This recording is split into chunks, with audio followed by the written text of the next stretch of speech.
Бондарева. И мой класс 2 В-класс. И мою учитель зовут Марина Егоровна. И я вам расскажу. Мы на уроке читали по Лису и Тетереву.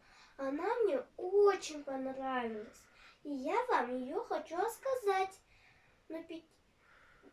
И я вам сейчас ее расскажу. Сказка Лиса и Тетерев. Тетерев однажды сидел на дереве. Лиса к нему подошла и говорит: Тетеревочек, мой дружочек, как услыхала твой голосочек, так и пришла тебя поведать. Говорит Лиса, а Тетерев говорит: спасибо за добром слове, говорит Тетерев. А Лиса говорит, что не расслышала. Говорит: что ты, Тетеревочек, мой дружочек, сойди вниз, погулять со мной, поговорить, сказала Лиса, а то я не расслышу с дерева.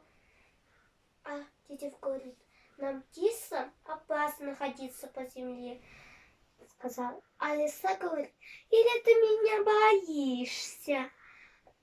А Тетерев говорит: не тебя, а других животных.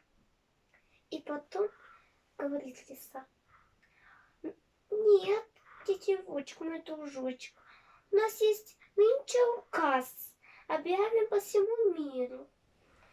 Животные друг друга не трогают. А Тетерев говорит: вот это хорошо, а то там бегут собаки, ты бы давно убежал, говорит. А говорит Лиса, как услыхав, а собак закрыла уши, хотела убежать.